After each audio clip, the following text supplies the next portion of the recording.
moto yan, ngayong araw na ito, magpapalit na tayo ng exhaust.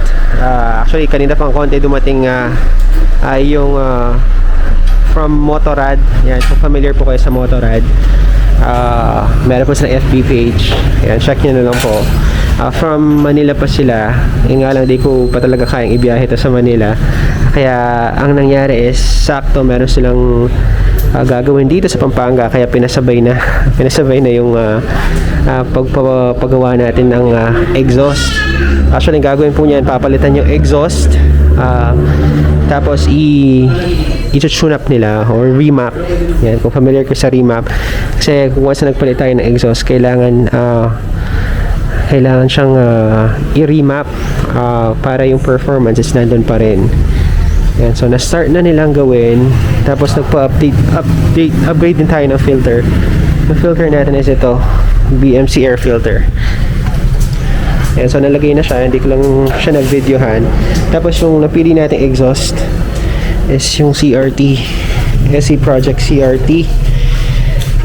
Actually na-deliver na ito a few weeks ago. Yan, so hinintay lang talaga na magkaroon ng schedule for Motorrad para mapalagay na natin. So ito yung itsura ng exhaust natin.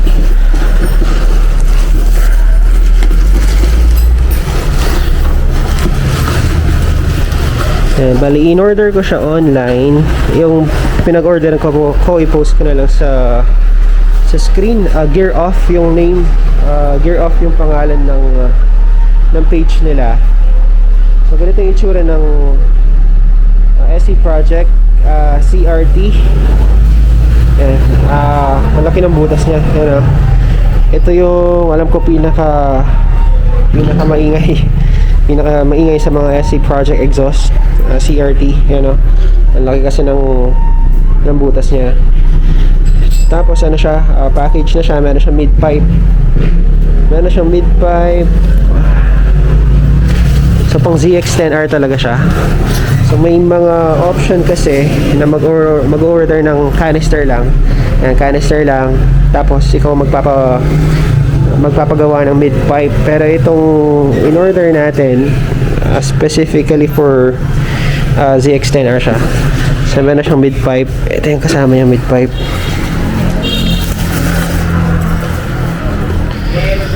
Ayan, so ito yung pinaka mid pipe niya. So wala tayong papagawang mid pipe niyan. So ito na siya. So sukat siya for ZX-10R. Tapos ang gagawin natin, tapos may kasama pala siyang another accessory dito. Yan. Tapos pag pumunta ka sa page ng SE Project, sa website nila, hindi ka pwedeng mag-order ng pipe directly from SE Project. So kailangan mo talaga ng store na authorized distributor ng SE Project. Ito yung box niya. And tapos ito full titanium yung pinaka mid pipe niya, pwede yung mismong canister. Yan. Yan, tapos nag-start na silang magkalas ng mga gamit. Tapos yung headers pala niya, hindi na natin pinapalitan kasi titanium na siya. Yung pinaka-header. So ang gagawin po niyan, naalisin lang yung catalytic. Sir, ito yung catalytic, no? Yes. Catalytic, no? Yan, alisin yung catalytic kasi pag hindi inalis yan, pag hindi inalis na, sir, hindi masyadong maingay, no? Parang hindi ka rin naka-exhaust nun. Okay. Kasi siya naipit na. Oo. So itong portion na to, so tatanggalin yan. Tapos lalagay yung mid pipe, tapos lalagay yung canister natin. Tapos ito yung existing exhaust natin, stock exhaust. Ayan, so natanggal na siya. So imagine din yung weight na masasave natin once na natanggal na to.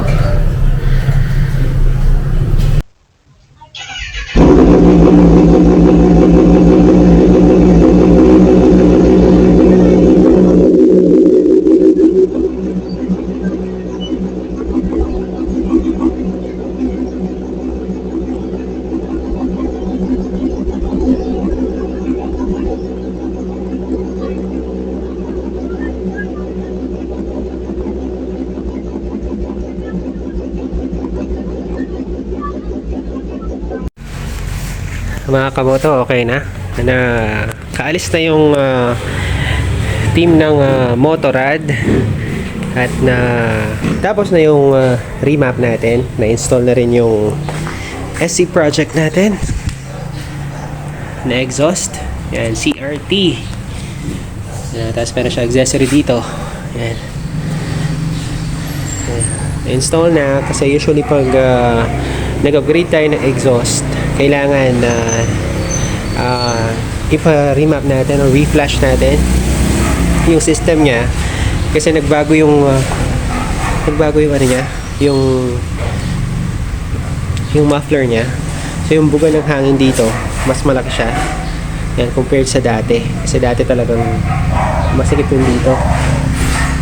Yung ngayon laki na ng butas kaya kailangan i-remap talaga siya. So okay na, inabot ng halos 3 oras yung pagre-remap sa motor. Yan, ganun siya katagal i-process yung remap. Na-test drive na rin siya, so wala siyang backfire, wala siyang delay sa quick shift, sa auto blip, wala siyang delay kasi yun yung nagiging problem minsan kapag hindi siya na-remap. Nagkakaroon ng delay yung quick shift natin, pati yung auto blip. Road test natin siya kanina. Yan, okay naman, okay. So ang ganda ng performance. Nag-sport mode tayo, normal mode, which is yung road mode. Yan, wala tayong problema. Tapos ito yung inalis nila na catalytic. At kagandahan yan, nabawasan pa yung bigat ng motor kasi ito pa lang timbangin natin. Ayan, halos nasa 4 kilos 4 kilos yung bigat nya. Tapos yung stock exhaust, ito siya, ito yung pinaka stock exhaust. Laki na ito, hindi naman siya ganun kabigat. Pero compared mo dun sa SC project,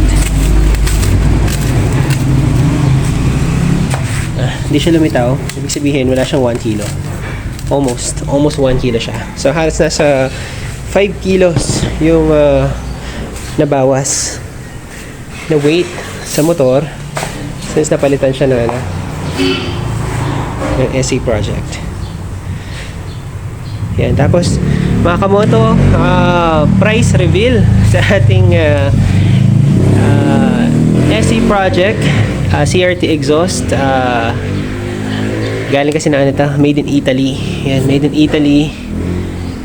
Pati ito, itong titanium, yung mid-pipe niya. Total of 57,000. Yan, nasa 57,000 kasama na yung mid-pipe. Alam ko pwede rin bilhin yung canister lang. Alam ko nasa 30 plus canister lang, tapos magpa-modify ka na lang ng mid-pipe. Pero ito pag package siya, yan nasa 57. Yan, medyo masakit sa bulsa pero minsan ka lang naman magpapalit ng ng exhaust. Yan, sulitin na kung may budget naman, sulitin na. So ngayon mag sound check tayo. Yan, iparinig ko muna kung ano yung tunog ng stock exhaust. Yan, i-flash ko na lang.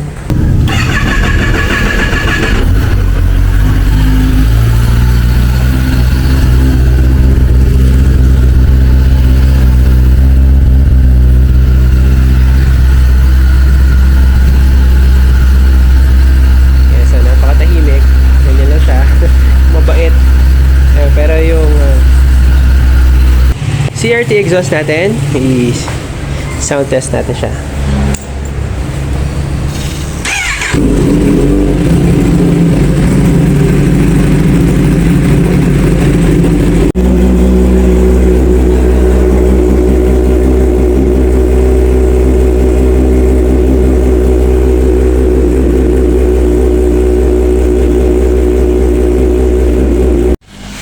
Mga kamoto, yan yung latest update natin ngayon sa ating motor.